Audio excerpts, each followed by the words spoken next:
Hello friends, education with Poonam ma'am channel में आपका स्वागत है।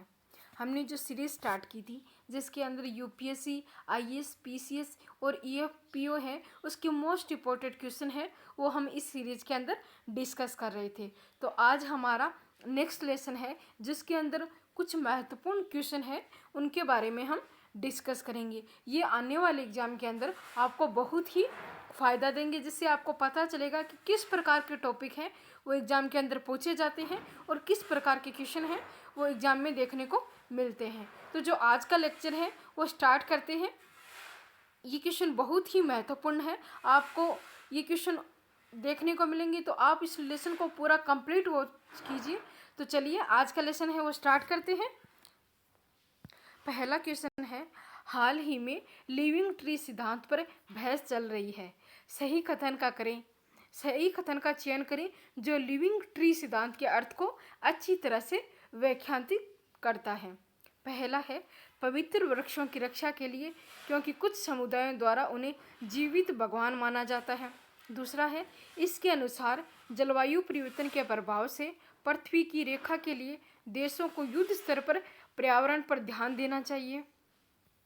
तीसरा है, हॉट हाउस से पृथ्वी की रक्षा करने के लिए वृक्षारोपण ही एकमात्र समाधान है।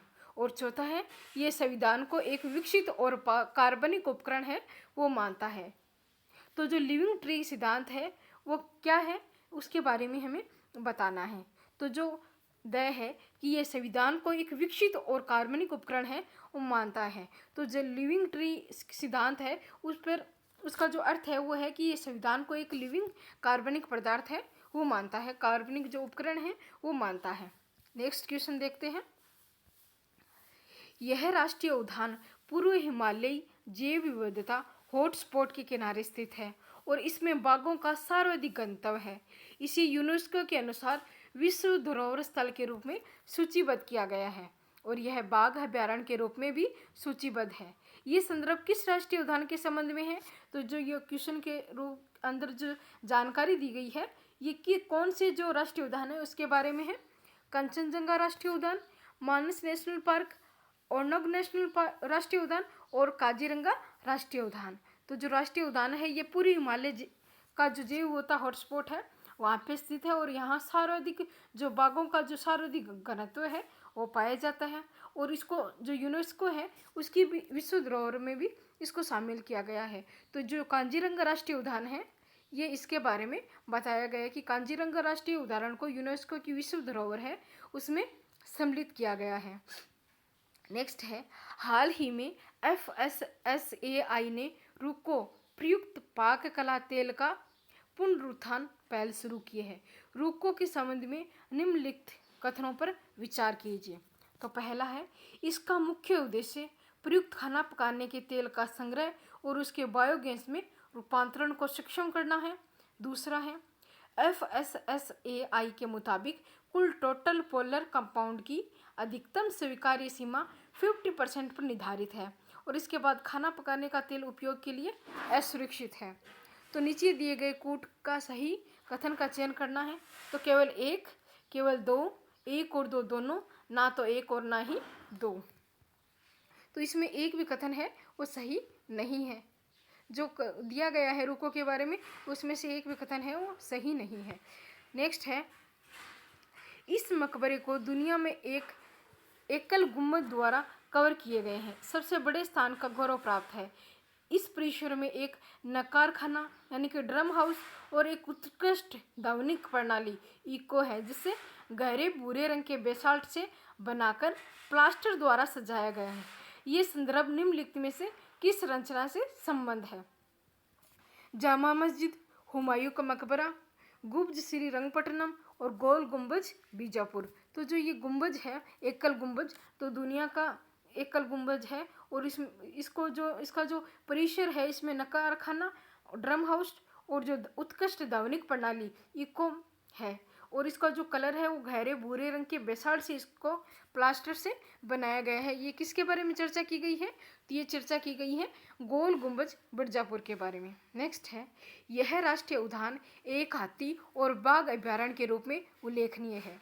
यह राष्ट्रीय उद्यान इलायची पहाड़ियों के एक पहाड़ी क्षेत्र पचायरमाला, वेलीमाला, सुंदरमाला और कोट्टमलाई आदि के बीच में स्थित है, जिसकी सबसे ऊंची चोटी कोट्टमलाई है।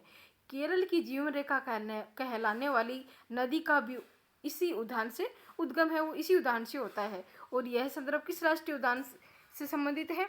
साइलेंट वैली राष्ट्रीय उद्यान, अन्नामुंदी शोला राष्ट्रीय उद्यान, मथिकेतन शोला राष्ट्रीय उद्यान या पेरियर राष्ट्रीय उद्यान।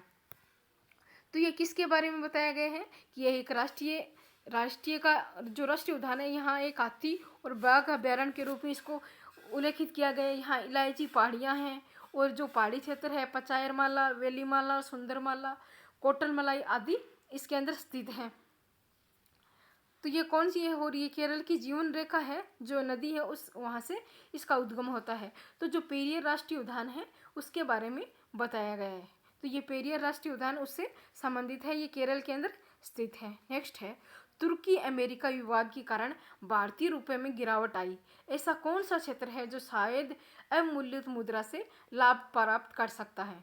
तो कपड़ा क्षेत्र और कपड़े, इनबाउंड पर्यटन, रत्न और कीमती धातुओं का निर्यात, पेट्रोलियम उत्पाद और नीचे दिए गए कोड से सही कथन का चयन कीजिए। तो केवल 1 और 4, 1, 2, 3, 4, केवल 2 और 3, 1, 2 और 3। तो इसमें से कौन सा कथन सही है? तो जो तुर्की अमेरिका विवाद के कारण भारतीय रुपये में आई गिरावट का ऐसा कौन सा क्षेत्र है जो शायद अमूल्यित मुद्रा से लाभ प्राप्त कर सकता है? तो इसमें जो दय है वो सही है कि ये जो 3 है, कपड़ा क्षेत्र और कपड़े, इनबाउंड पर्यटन और रत्न और कीमती धातुओं का निर्यात, ये अमूल्यित मुद्रा से भी लाभ प्राप्त कर सकता है, ये ऐसा एक क्षेत्र है। नेक्स्ट है हाल ही में आवास और शहरी विकास मंत्रालय ने ईज ऑफ लिविंग इंडेक्स जारी किया। इसके संबंध में निम्नलिखित कथनों पर विचार करें। यह सतत विकास लक्ष्य कार्यक्रमों के अनुरूप है। इसने सामाजिक आधारों को दिए गए अधिकतम महत्व के साथ 4 मानकों पर शहर का मूल्यांकन किया है। नीचे दिए गए कोड से सही कथन का चयन कीजिए। केवल 1, केवल 2, 1 और 2 दोनों, ना तो 1 और ना ही दोनों। तो जो ईज ऑफ लिविंग इंडेक्स है उसके बारे में बताया गया है। तो इसमें सिर्फ एक है, यानी कि ए है वो सही है कि यह सतत विकास लक्ष्य कार्यक्रमों के अनुरूप है, तो ये कार्य करता है। और ये ईज ऑफ लिविंग इंडेक्स से कौन जारी करता है? तो ये आवास और शहरी विकास मंत्रालय है वो जारी करता है। नेक्स्ट है हाल ही में भागीदारी पत्र पी नोट समाचारों में है। पी नोट्स के संबंध में निम्नलिखित कथनों पर विचार कीजिए। पहला है पी नोट भारतीय स्टॉक एक्सचेंजों में निवेश करने वाली विदेशी निवेशकों को सेबी द्वारा जारी किए जाते हैं। दूसरा है भारतीय अर्थव्यवस्था के मजबूत आधारभूत सिद्धांतों के कारण पिछले दशक में पी नोट्स के माध्यम से निवेश किया गया, पैसा लगातार बढ़ गया। तो नीचे दिए गए कोड से कौन सा कथन सही है? केवल 1, केवल 2, 1 और 2 दोनों, ना 1 और ना दोनों। तो इसमें से कौन सा कथन सही है? तो इसमें से इन दोनों में से जो पी नोट के बारे में वो कोई भी कथन है वो सही नहीं है। आगे देखते हैं कि कैबिनेट सचिव निम्नलिखित निकायों में से किस निकाय के अध्यक्ष होते हैं? राष्ट्रीय आपदा प्रबंधन समिति, राष्ट्रीय गंगा नदी बेसिन प्राधिकरण, राष्ट्रीय व्यापार सुविधा समिति। नीचे दिए गए कोड से सही कथन का चयन कीजिए। पहला है केवल 1 और 2, दूसरा है केवल 1 और 3, तीसरा है 1, 2 और 3 और चौथा है उपयुक्त में से कोई नहीं। तो कैबिनेट सचिव निम्नलिखित निकायों में से किस निकाय के अध्यक्ष होते हैं? तो ये होते हैं केवल 1 और 3। तो बी में से कि राष्ट्रीय आपदा प्रबंधन समिति और राष्ट्रीय व्यापार सुविधा समिति, ये दोनों इससे संबंधित हैं।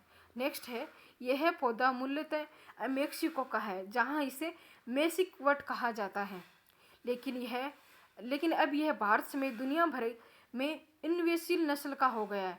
भारत एफ इसके शुरुआती दौर में इसे वंडर ट्री यानी कि किसानों द्वारा इसका उपयोग लकड़ी के रूप में करने के कारण कहा जाता था, लेकिन अब इसे डेविल ट्री कहा जाता है। ये संदर्भ किस पौधे के संबंध में है? नीलगिरी, केसिया, वेस्ट इंडियन लताना या विदेशी किंकर यानी प्रोसोफिस जूलीफ्लोरा। तो जो किंकर है, जो प्रोसोफिस जूलीफ्लोरा है, वो आमतौर पर हर कहीं भी वो अपना डेवलप है वो कर लेती है हर इन्वायरमेंट के अंदर, और जो अन्य पौधे वहाँ पे विद्यमान होते हैं उनको नुकसान पहुँचाते हैं। अगर हम एक बात करें कि जो विदेशी किंकर है यानी कि प्रोसोफिस जूलीफ्लोरा और जो प्लास्टिक होता है उसके दोनों में अंतर देखें कि कौन सबसे ज़्यादा खतरनाक है, तो प्लास्टिक से भी ज़्यादा खतरनाक पोसोफिस जुलिफ्लोरा है, ये होता है। तो इसको इसीलिए पहले तो इसको वंडर ट्री कहा जाता था, क्योंकि ये इसकी जो लकड़ी है वो किसान यूज में लेते थे। लेकिन इसने फिर इतना डेवलप कर लिया कि जितने आसपास के इसके पास पौधे थे उनका जो खनिज पदार्थ हैं, पानी है, मृदा है, वो खुद अवशोषण कर लेना और खुद इतना डेवलप हो जाता था, तो इसको डेविल ट्री के नाम से कहा जाने लगा। तो ये विदेशी किंकर है, प्रोसोफिस जुलिफ्लोरा। नेक्स्ट है, हाल ही में लॉन्च पोर्कर सोलर प्रोब के संबंध में निम्नलिखित कथनों पर विचार करें। पहला है, यह सूर्य की चमक, कोरोना इत्यादि जैसे इसकी विभिन्न विशेषताओं के बारे में अध्ययन करने के लिए नासा द्वारा लॉन्च किया गया है। तो ये जो सूर्य का जो अध्ययन करना, यानी कि सूर्य का जो कोरोना है उसके अध्ययन करने के लिए जो पार्कर सोलर प्रोब है, वो अमेरिका की जो अंतरिक्ष एजेंसी है नासा, उसने इसको बारे में अध्ययन किया है, इसको लॉन्च किया है। और भारत ने सूर्य का अध्ययन करने के लिए आदित्य L1 मिशन को लॉन्च करने की योजना बनाई है। नेक्स्ट है, 1974 में लॉन्च किए गए हेलियोस अंतरिक्ष यान ने वैज्ञानिकों को सौर वायुमंडल और इसकी विशेषताओं के बारे में कुछ अवधारणाएं प्रदान की थी। नीचे दिए गए कोड से सही कथन का चयन कीजिए। केवल 1 और 2, केवल 2 और 3, 1, 2 और 3, केवल 1 और 3। तो इसमें से सही कथन कौन सा है? तो इसमें 1, 2 और 3 ये तीनों हैं, ये सही कथन है कि जो लॉन्च पार्कर सोलर प्रोब है, इसमें 3 कथन दिए गए, ये तीनों सही हैं कि जो पार्कर सोलर प्रोब है ये सूर्य की चमक और कोरोना के जो विशेषताएं हैं उनके बारे में अध्ययन करेगा, और ये नासा द्वारा लॉन्च किया गया। दूसरा है, भारत ने सूर्य का अध्ययन करने के लिए आदित्य L1 मिशन को लॉन्च करने की योजना बनाई है, ये भी सही है। और 1974 में लॉन्च किए गए हेलियोस अंतरिक्ष यान ने वैज्ञानिकों को सौर वायुमंडल और उसकी विशेषताओं के बारे में कुछ अवधारणाएं प्रदान की थी, तो ये भी सही है। तो इसमें जो तीनों कथन हैं वो सही है। अब देखते हैं नेक्स्ट, हाल ही में CSO ने index of industrial production data जारी किया। अगर ये कहता है कि IIP 105 है तो इसका क्या मतलब है? इसका मतलब है कि 8 महत्वपूर्ण उद्योगों के औद्योगिक विकास में आधार वर्ष 2011-12 से 5% की वृद्धि हुई है। दूसरा है, इसका मतलब है कि आधार वर्ष 2011-12 से औद्योगिक विकास में 5% की वृद्धि हुई है। और तीसरा है, इसका मतलब है कि आधार वर्ष 2004-5 के पहले से औद्योगिक विकास में 5% की वृद्धि हुई है। चौथा, इसका मतलब है कि पिछले महीने में औद्योगिक विकास में 5% की वृद्धि हुई है। तो इसमें से कौन सा सही है कि हाल ही में CSO ने index of industrial production data जारी किया। अगर ये कहता है कि IIP 105 है तो इसका क्या मतलब है? तो इसका मतलब है कि आधार वर्ष 2011-12 से औद्योगिक विकास में 5% की वृद्धि है वह हुई है। तो फ्रेंड्स, ये था हमारे आज की UPSC, IAS, PCS और EFPO के जो मोस्ट इम्पोर्टेंट क्वेश्चन है उसके बारे में हमने चर्चा की है। आपको ये लेक्चर है ये कैसा लगा आप कमेंट करके ज़रूर बताएं। मैं अनअकैडमी पे भी एजुकेटर हूँ, तो आप मुझे अनअकैडमी पे फॉलो कीजिए। अनअकैडमी का जो लिंक है वो डिस्क्रिप्शन में दिया गया है। इसकी PDF आपको टेलीग्राम पे मिल जाएगी। टेलीग्राम का जो लिंक है वो डिस्क्रिप्शन में दिया गया है। तो आज के लिए इतना ही। Thank you.